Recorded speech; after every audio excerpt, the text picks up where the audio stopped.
I was once out strolling one very hot summer's day when I thought I'd lay myself down to rest in a big field of tall grass.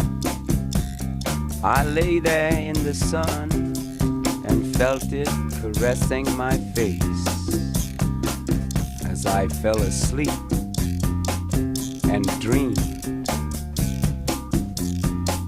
I dreamed I was in a Hollywood movie and that I was the star of the movie. This really blew my mind. The fact that me, an overfed, long-haired, leaping gnome, should be the star of a Hollywood movie. But there I was,